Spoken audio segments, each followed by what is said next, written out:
It's good to see all of you this morning. I'm excited for the opportunity to be able to take this part in worship. I love In Heavenly Love Abiding. And it's almost like that's an old song that's coming back. But the issue is we can't ever figure out what the melody is until the second verse. And I tried to lead it like a couple months ago, and it was the same thing. But as suddenly you get to the second verse, everybody goes like, oh, that's the way it goes. And the second verse is always so much better. But I love the message of In Heavenly Love Abiding. And hopefully if we lead it more, we'll be able to get it on the first verse and get to really enjoy that song. If you got your Bibles, if you turn to Daniel chapter 1, and we're going to be talking about this section, and I have two questions I'd like to pull out of Daniel chapter 1. If you don't know what's going on, hopefully with a little explanation, you'll understand what's going on here in Daniel.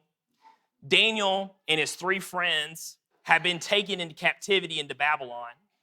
They've grown up in Judea. They're evidently young men. They're the son of nobles. And now that Nebuchadnezzar has sieged Jerusalem and he's taken the city for the first time, he desires for some of the captives to be taken back to Babylon. And they're going to be trained for 3 years, and then they're going to work for Nebuchadnezzar in his court. And they're basically enslaved. For these four guys, they end up going up into power and getting raised into better positions. But right now, they're just young men that have been basically enslaved. And now they're being taken from their homes, and they're being led to Babylon. As they're being led to Babylon, and now they're in Babylon, they're supposed to eat at the king's table as they're doing their servant work. But Daniel and his three friends decide that they're not going to eat of the king's food. We're not exactly told what the problem was. Maybe the food was unclean. I think maybe it would have been sacrificed to idols. But whatever it was, the king's food was bad, and it would have defiled them as God's people. So they purpose in their heart that they're not going to eat of it. But let's read these first 8 verses, and you'll get the story again for the second time. Verse 1, in the 3rd year of the reign of Jehoiakim, king of Judah, Nebuchadnezzar, king of Babylon, came to Jerusalem and besieged it. And the Lord gave Jehoiakim, king of Judah, into his hand and some of the articles of the house of God, which he carried in the land of Shinar to the house of his God, and he brought the articles into the treasure house of his God. Then the king instructed Ashpenaz, the master of the eunuchs, to bring some of the children of Israel and some of the king's descendants and some of the nobles, young men in whom there was no blemish, but good-looking, gifted in all wisdom, possessing knowledge and quick to understand, who had the ability to serve in the king's palace, and whom they might teach the language and the literature of the Chaldeans. And the king appointed for them a daily provision of the king's delicacies and of the wine which he drank, and for 3 years of training for them, so that at the end of that time they might serve before the king. Now from among of these sons of Judah were Daniel, Hananiah, Mishael, and Azariah. To the chief of the eunuchs gave the names. He gave Daniel the name Belshazzar, and Hananiah Shadrach, to Mishael Meshach, and to Azariah Abednego. But Daniel purposed in his heart that he would not defile himself with the portion of the king's delicacies, nor with the wine which he drank. Therefore he requested of the chief of the eunuchs that he might not defile himself. And evidently Shadrach, Meshach, and Abednego feel the same way, and they make this presentation to the eunuch. The eunuch gives them 10 days, and the Lord provides. And because the Lord provides and takes care of them, he blesses them because of their faithful stance here, that they would not defile themselves. That's the way the story goes. All I want to do is hone in on verse 8. And I have 2 questions concerning verse 8. My first question, this thought that Daniel purposed in his heart that he would not eat, do you think this was like some kind of last-minute decision? Or do you think Daniel had been making decisions like this all up until this point? You know, do we really think that this was very sporadic or just not planned, or he gets to Babylon and now all of a sudden he decides he's not going to participate in this? Or do you think Daniel has been living this life for a very long time? I think we would all be in agreement that Daniel has already had an attitude like this for a very long time. And that's why he's able in this big moment to say, no, I'm not going to eat at the food's table and not eat at the king's table. Now, going along with that question, do you think Daniel figured this out all on his own, or do you think he had people that taught him how to behave this way? Daniel doesn't ever speak a bit about his family or about his parents or about whatever happened when they were sieged in Jerusalem. But would you assume, and I think we can safely assume, that Daniel learned this attitude from at least his parents or some type of guardian figure back in Judea? That he had been taught to purpose in his heart to behave in a certain way. And Daniel, they're about to drag you off to Babylon, but you've got to serve the Lord and you got to be faithful in everything that happens, no matter what happens. Don't you think that was probably taught to this young man? Or do we think this young man just figured it out all of a sudden for some reason? I think, again, we've been all in agreement that Daniel had some type of guardian figure or some type of teacher back in Judea that taught him this attitude. And certainly Shadrach, Meshach, and Abednego did too. Now, here brings my second question. And it's a hypothetical question, but I think we can biblically answer it. What would we do if we had to prepare a Daniel today? Or if we were Daniel's parents, what could we have done today to prepare him for an event like this? Or maybe in a simpler way, can I just say this? How could we prepare a Daniel today? And hopefully by now you understand where I'm going with all of this.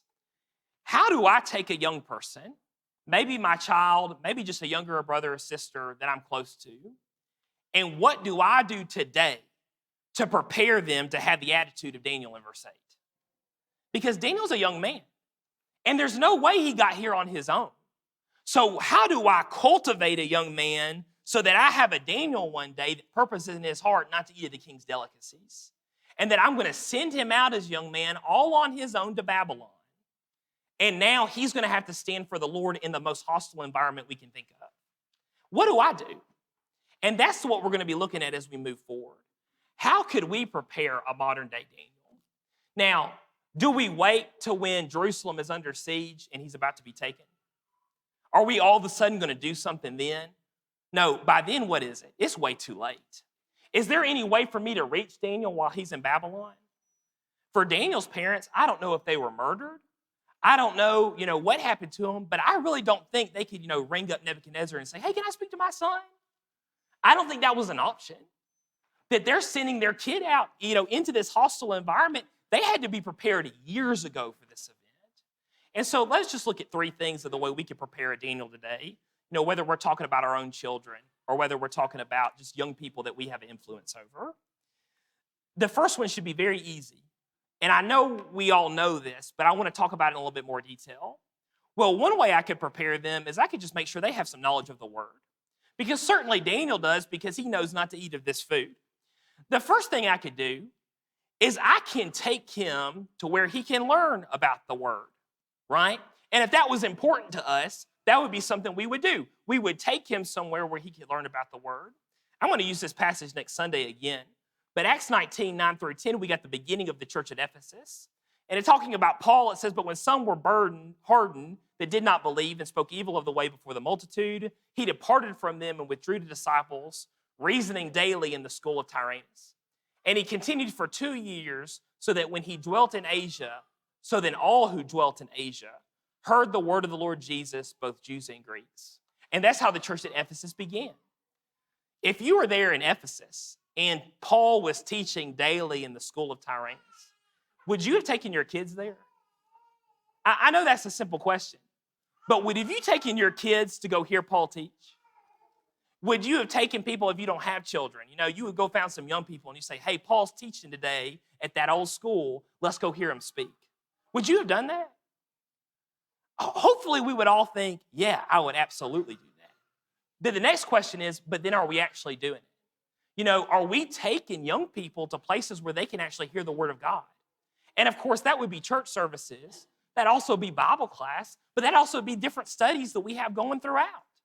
If that's actually that important, wouldn't we be taking them places where they could learn about these things and they could actually get some teaching? Hopefully we would. Here's another thing I could do to prepare Daniel. Well, I can surround him with people who can teach and support him in the word. Have y'all ever noticed in verse 6 that all of a sudden these four guys have found each other? We've got Daniel, Hananiah, Mishael, and Azariah. We know them as Shadrach, Meshach, and Abednego better. It gives you two options. Either A, these four men knew each other before they were taken captive, that they were all noblemen's sons, and they evidently spent some time together. If that's the case, do you think that's an accident that these four men found each other? these 4 faithful disciples found each other? Or is this something that their parents may have wanted to happen? That they wanted them to have friendships like Hananiah, Mishael, and Azariah. They wanted Daniel to spend time with these people, and so they made it possible for them to spend time together. I think that's an option. The other option is that they found each other here in Babylon. And I think that's also possible. When all these men have now been taken, and now they're only Jews together, are you naturally not going to gravitate towards people who believe the same things you believe, who hold the same principles you believe, and you're going to probably befriend them? Of course we would, right? Maybe that's the other thing that happened here, that these men found each other and they found a way to stand together. It is not easy being a disciple of Christ, but it is so much easier when you have a friend doing it with you. And these men knew that they needed that. And again, my question is, if I'm preparing to Daniel today, do I not need to make sure, to the best of my ability, that they're going to develop some friendships with people that can support them in that work, that are going to uphold them in those things? Or am I going to help them find friendships that are going to resist those things?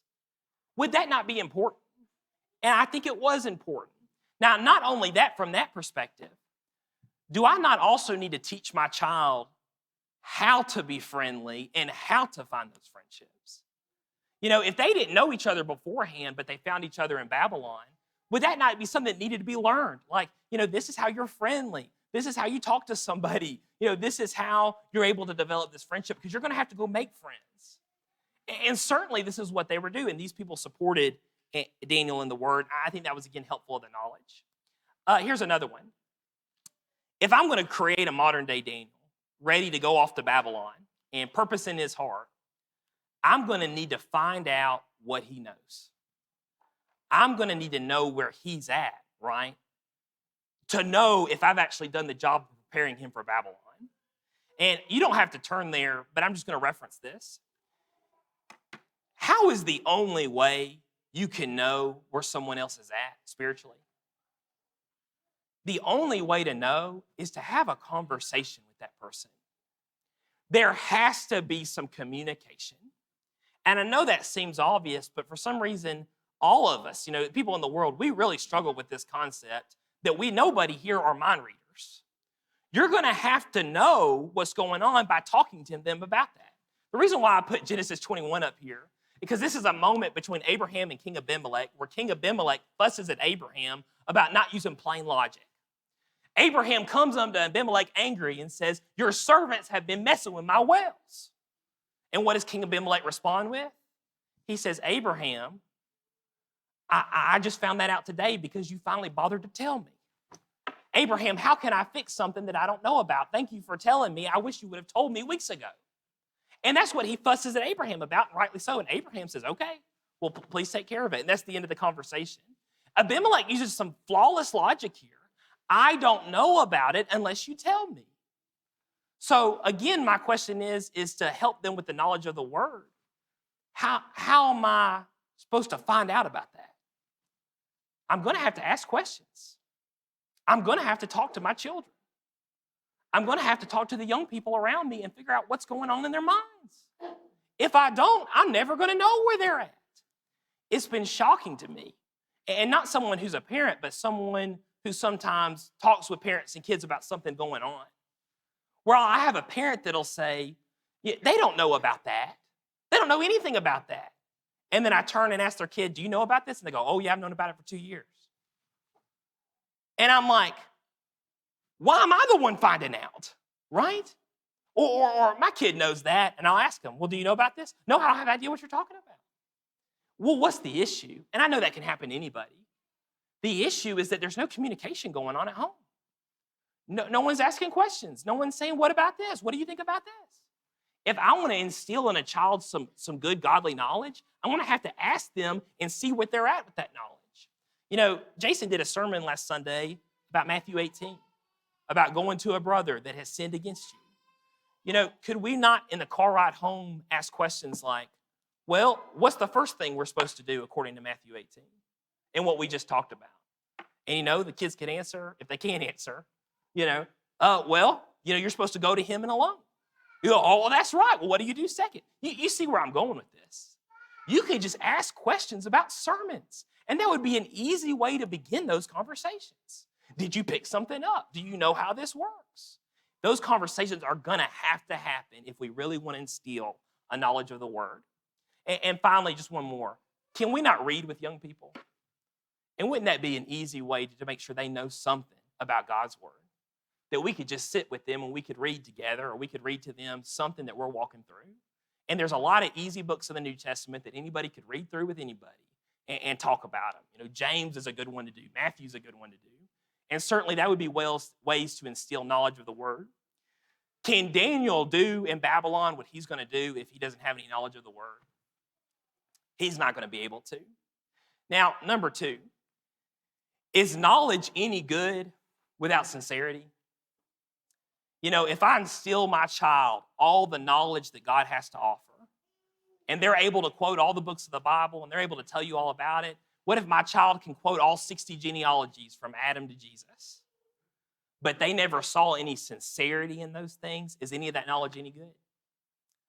Knowledge won't get you in a relationship with God, but knowledge with sincerity will. Which brings me to my next point. If I'm really going to prepare Daniel for Babylon, I'm going to have to show sincerity today. And they're going to have to see sincerity in me when we're talking about the knowledge of God's word. Obviously, to prepare a Daniel, I can not only teach the word, but I need to be practicing the word. It's the very thing that made Jesus such a good teacher. If you think about to Luke 9:23, Jesus tells his disciples, if anyone desires to come after me, let him deny himself and take up his cross daily and follow me. A lot of us know that passage by heart. Can Jesus get away with saying something like that if he never did those things?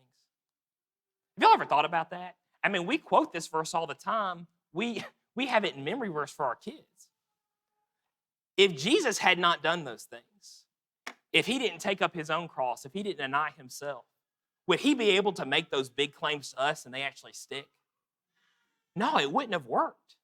The only reason why this is such a powerful statement for him to command others to deny themselves and take up their own cross is because he first did it before them.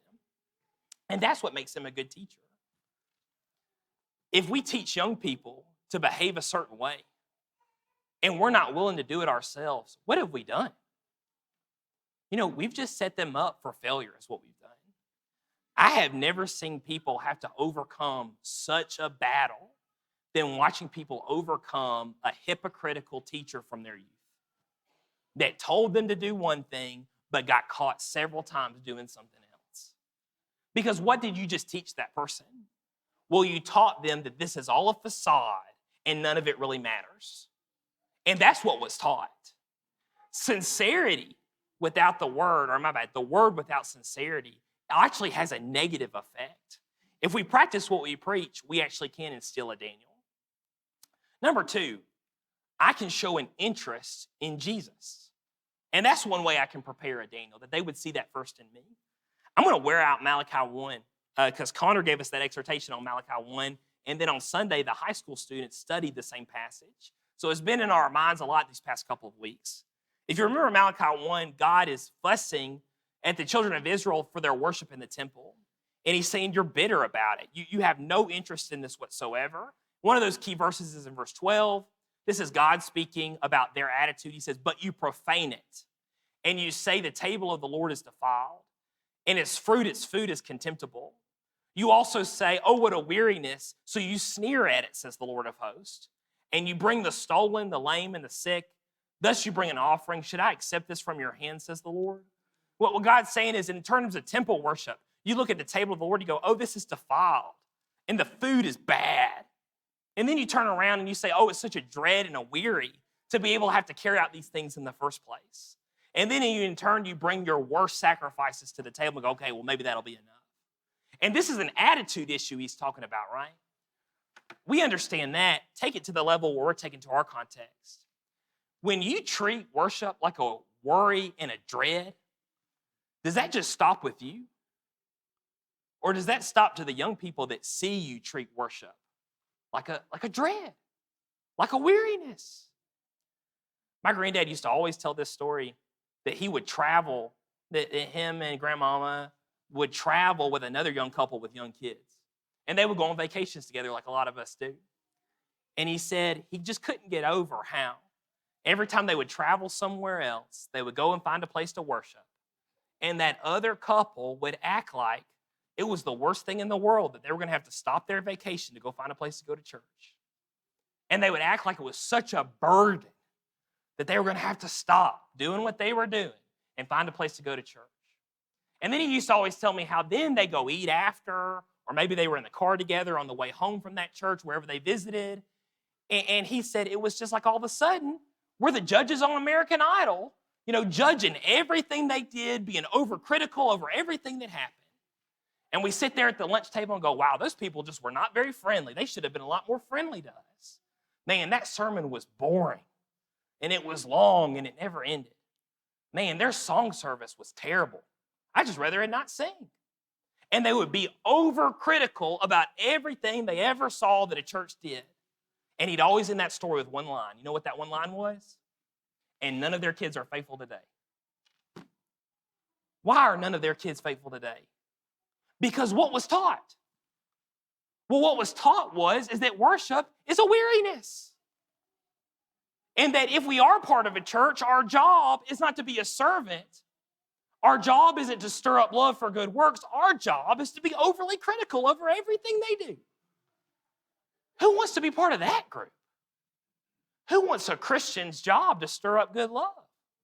Well, nobody does. That's not the job. The job is to be overly critical. What was taught? What was taught was there is no interest in Jesus Christ or his things. Can you see how we could set up a Daniel for failure right there? Would Daniel be interested in making sacrifices like the ones he makes in 1:8 if he had seen this in his own life all the time? Oh, he would have never stood a chance. Let me give you another one. In terms of our interest in Jesus, especially of us that have kids, do they see us get emotional about things like the Iron Bowl? I understand that this year's Iron Bowl was a very emotional experience for everyone involved. And maybe they saw us get emotional about that. I don't think that was wrong. Do they see us get emotional about politics? And we hear about something that happened on the news and they see us get emotional about those things. And again, some of those things are very appropriate to be emotional about. But then in turn, we come to worship services and they've never seen a bit of emotion on your face ever. What again did we teach? Well, we taught these other things are important, but this thing, this isn't really that important. That's again what we taught. How did we set up a Daniel? We set him up to have no interest in Jesus Christ and no interest in his church. And again, that hypocrisy can kill every bit of hard work that we put into other things. Where again, we didn't set up a Daniel, but instead I can show interest in Jesus, right? And I can be emotional about things that deserve emotion. And in those ways, I can show that Jesus is important. And this is something worth doing. Number 3, I can lead conversations to topics about spiritual things. Let's turn to Deuteronomy 6. I know I've been showing most of my passages on the screen, but this one is always worth reading out of your book. Deuteronomy 6, God gives us his ideal family situation or his ideal servant that's always talking about him to young people. He says in chapter 6, verse 4, "Hear, O Israel, the Lord our God, the Lord is one. You shall love the Lord your God with all your heart and with all your soul and with all your strength. And these words which I command you today shall be in your heart. You shall teach them diligently to your children, and you shall talk of them when you sit in your house, when you walk by the way, when you lie down, and when you rise up. You shall bind them as a sign of your hand, and they shall be frontlets between your eyes, and you shall write them down on the doorposts of your house and on your gates." And verse 12 gets to the purpose of all this. He says, "Then beware lest you forget the Lord who brought you out of the land of Egypt from the house of bondage." He's being very poetic here, but he says, look, the commands of God, you're going to talk about them when you go to bed at night. You're going to talk about them when you get up. You're going to talk about them so much, they might as well be on the frontlets of their eyes. They're on the doorpost of your house because you talk about it so much. And then what's going to not happen? Well, what's not going to happen is no one's going to forget the Lord our God because we talk about him all the time. Is your house like that? I think all of our goal is for our house to be like that.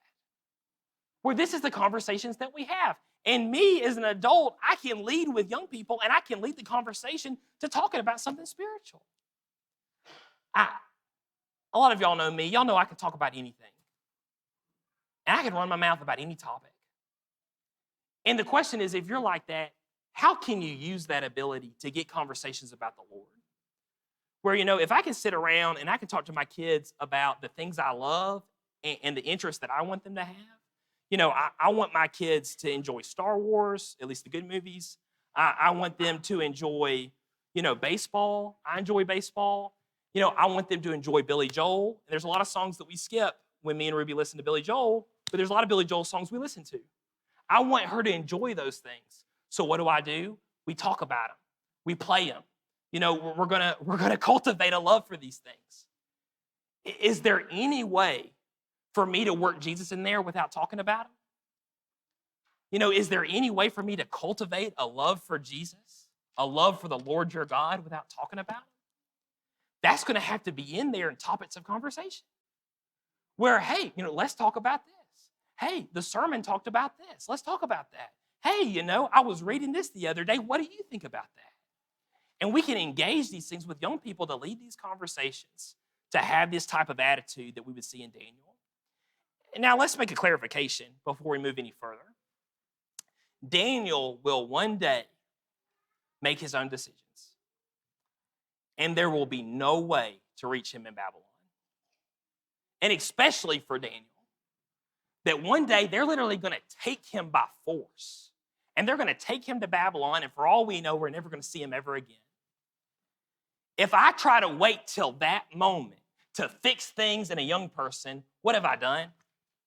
I've waited too late. And now all of a sudden, I'm scrambling, trying to do something to make an impact. But what have I done? I've acted too late. That's what we can't do. But on the other side of this, if I have done the best of my ability, to be a good father figure, to be a good older brother, and I also have, at least to the best of my ability, or tried to show that I am someone that really does love God and I'm interested in God's things, then when Daniel is taken, even though I'm worried and I'm upset and I'm going to pray about that, I still can have some confidence that at least I did my part, right? And even if Daniel goes up there to Babylon and he falls on his face and he doesn't live the story that we have in this book, I can at least have some confidence that he's making his own decisions. He's going to have to stand on his own 2 feet for the judgment, but at least I did something. And I think that's some confidence I can have. I like to think of it this way. Regardless of the decisions that our children make one day, the memories of us can always still provide Jesus leverage. That they're going to go and they're going to leave and they're going to have to make their own decisions. A lot of times when they're older, decisions I'm never even going to know about. But I can rest on the thought or put my hope in the thought that regardless of whatever decisions they make, that their memories of me will always be tied to Jesus somehow. Do you not want that too? And again, I know that this is a tough situation. I know there's a lot of heartache in this room about this very situation. But can we not at least rest in the hope that their memories of me will be of Jesus Christ? And that I can have some faith and confidence that from now on, even if I'm on this earth or not, that the memories of me will provide Jesus with leverage. That I'm some way that Jesus can always work on their heart just a little bit more with just memories of me. Paul alludes to these things a lot when he's talking about the misunderstanding about the end. He tells them in 2 Thessalonians 2:5, do you not remember that when I was still with you, I told you these things? You know how many people come in my office that are adults? That we'll talk about a passage, we'll talk about a biblical concept, and they'll look at me with tears in their eyes and say, that reminds me of my grandmama. You know how often that happens? That reminds me of my mom. That reminds me of my dad.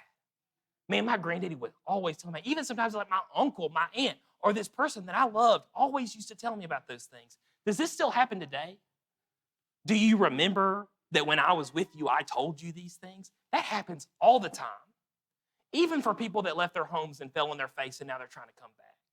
The memories of us just doing what we can today always provide Jesus with leverage. And so therefore, it is always worth it, regardless of the decisions young people make when they become accountable of themselves. The memories of us will always provide Jesus with a gain. Therefore, it is always worth to do the best of the ability we can today. Finally, one more thought. We talked about the word. We talked about sincerity. To prepare Daniel number 3, Daniel can first see me, purpose in my heart. And if he sees me today doing that, well, then certainly that will help him do that himself later on in his life. How are some ways that we can get young people to see his purpose in our heart right now? Well, here's one. I can demonstrate vigilance, right? Or spiritual awareness. That they would see in me that I'm not someone that's walking through this life spiritually with my head looking at my feet, but I'm someone who's got my head up and I'm looking around and I'm aware of what's going on in my life spiritually. And because they see that, they can learn how to do that too. Two passages that work very well for this. One's 1 Peter 5, be sober, be vigilant, because your adversary, the devil, walks about like a roaring lion, seeking whom he may devour. Resist him, steadfast in the faith, knowing that the sufferings are experienced by your brotherhood in the whole world. The thought is be sober, right? Do everything in your power to be mentally awake at all times. Be vigilant, be spiritually aware, because the devil's out there. And he's like a lion. You know, if you saw a lion really far out there, would you continue to walk up towards that lion? No, if we saw a lion out in the parking lot, we wouldn't even leave the building because we have a lot of common sense. But if I'm always walking with my head to the ground, I can end up walking straight into that lion and not even know he's there because I didn't demonstrate vigilance. I wasn't spiritually aware of my surroundings, and I got myself in a trap because I wasn't paying attention. Another one that goes well with this is Ephesians 5. Paul says, see then that you also walk circumspectly, not as fools, but as wise, redeeming the time because the days are evil. In World War I, there became a catchphrase for Air Force pilots, and it was keep your head on a swivel. And what does that mean? That means, look, they can attack you not just from right and left, but they also can attack you from up and down, so you keep your head on a swivel. And I think that works very well with walk circumspectly, that you're walking, you're looking all around you, you're looking for different challenges that might come up, because I can make little corrections now, so I don't have to make big corrections later. And to give a very easy application for that, or where I think a lot of that starts, it starts with these two phrases. We need to do this. We are not doing that. And I think that's a great way to demonstrate vigilance in a very simple way, where you could see a function that's going on and you say, okay, we really need to be a part of this. We're going to go and we're going to be a part of this. And that's the way I could demonstrate a young person that I'm going to be there. Now, in the same way, what if there was a situation or a function that I did not need to be a part of? And you could tell a child or a young person, look, let's not participate in that. We are not going to participate in that because we don't know what it's going to lead to. Right there, I also set a precedent of spiritual awareness. That, hey, we're just not walking through this life just participating in whatever happens and comes our way. No, we're considering things before we jump into them.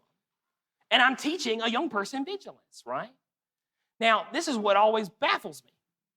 And maybe I saw this more in my early 20s, is that I would know parents that never, ever told their kid no in high school. They were just so consumed with, I want them to be popular, I want them to have the most amount of friends, any party, any function that's going to happen, I need you to go and be a part of it. If you want to go, yes, you're allowed to go. But then all of a sudden, they're in Tuscaloosa and they're 21 years old, and the parents are shocked that they didn't say no when they were invited to go to a bar. Why are they shocked? They shouldn't be. They never, ever taught their child how to say no. They never taught them to have any kind of spiritual awareness. And now they're shocked they didn't say no now. No has to be taught. It's something that's learned. And we could have taught that so much easier with things that weren't too big of a deal. But now we're trying to deal with a big deal problem. What a disappointment. Well, we can teach those things today so that Daniel can say no in Daniel 1:8. I don't think this is the first time Daniel ever said no to anything. This is probably very much down the line that in Daniel 1:8 we see him saying no. This is something he's always done. This has been mostly about parents, but let me move this as well to other people that are not parents. Especially, I remember being in high school, and I remember really caring what people in their 20s and 30s did. And I remember thinking those people were pretty cool. And when they invited me to come spend some time with them, I felt pretty special. And maybe if you remember that in high school, you had some older friends like that, older brothers and sisters that you really looked up to and admired. When I was told I had to go to a gospel meeting, and I went, and I saw a lot of those people that were in their 20s or 30s that I really admired, and they were there too. You know what that said to me? That said to me that this is pretty special. And even if you don't have children, you still have an impact on our young people. That your presence tells them something. That this is important. This is something good. And I'm a part of this too. And that's saying, yes, we need to be a part of this. That's how I can demonstrate spiritual awareness, even if I don't have a child. Here's another one. I can be mostly proactive instead of reactive to spiritual concerns. Or I can be mostly preventative instead of restorative when it comes to spiritual concerns. And there's a reason why I said mostly. There are going to be times when we're going to have a sin issue and we're going to have to be purely reactive. And it's usually because we didn't know about it. And something's going to happen and we're going to have to deal with it. And that's no fault of our own. That's just the way the world works sometimes. But I think we can safely say at least 50% of the time, we can be preventative when it comes to spiritual issues. And what I'm saying is we can prevent them before they even happen. And if young people see that in us, we can teach them how to deal with those issues when they're going to have to deal with them later on in life. If you still don't understand where I'm going, look at Proverbs 22:3. This is a proverb so important that it's in there twice. It's in 22:3 and it's also in 27:12. Solomon says, a prudent man foresees evil and hides himself, but the simple pass on and are punished. Meaning, before the problem happens, you go ahead and you make adjustments today so you don't have to deal with it later. But the foolish man, he just walks straight in for it and then he's reactive. He just tries to figure it out. If you still don't understand where I'm going with this, look at my little chart here. This is a real situation that I think we see happen often, and we see it happen too much. What if we have a family member that stops attending services? This family member is also a Christian, they're also a brother, and one day we notice that they're just really not attending services anymore. And do we do anything? Maybe we don't. What if we find out later that that family member has started drinking again? And they've gotten caught up in that. What if a little bit later, a couple of months later, we find out that that brother now has found a girlfriend? Some woman that he doesn't have the right to be around, but he's spending a lot of time with her.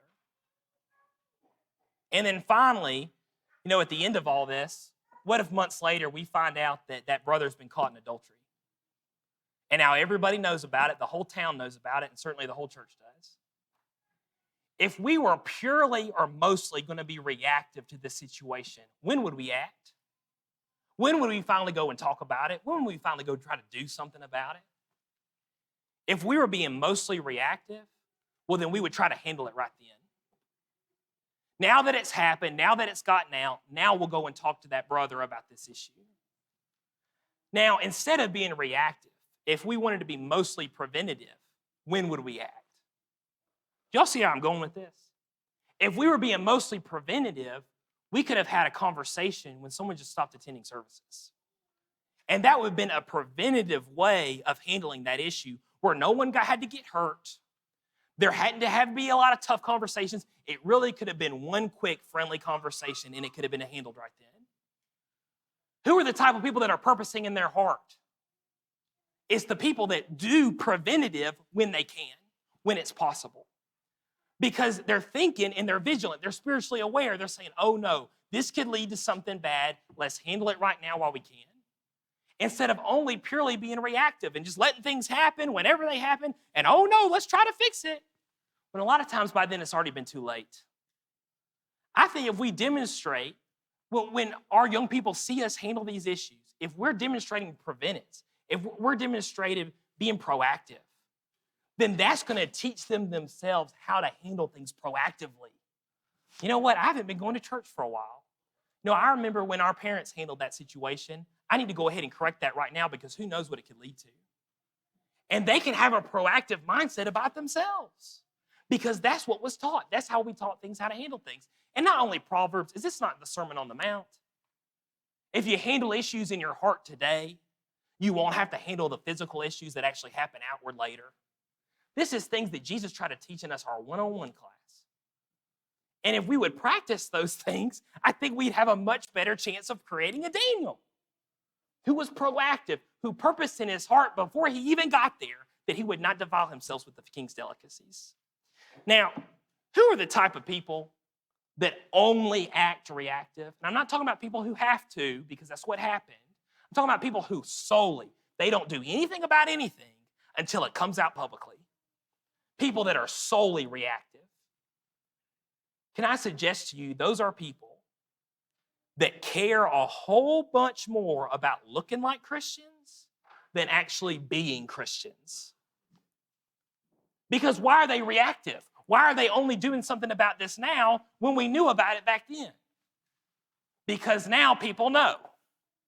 And now that people know, I got to make sure this family still looks like we're Christians, so I need to do something about it. But if I was concerned about being a Christian instead of only looking like a Christian, I would have handled it when I found out about it. Because that would be my main concern. We need to be disciples. Let's make sure we're all disciples. I'm not going to wait until some big something happens and now we're trying to restore. That's how a proactive person would act. We cannot care more about looking like a Christian than being a Christian.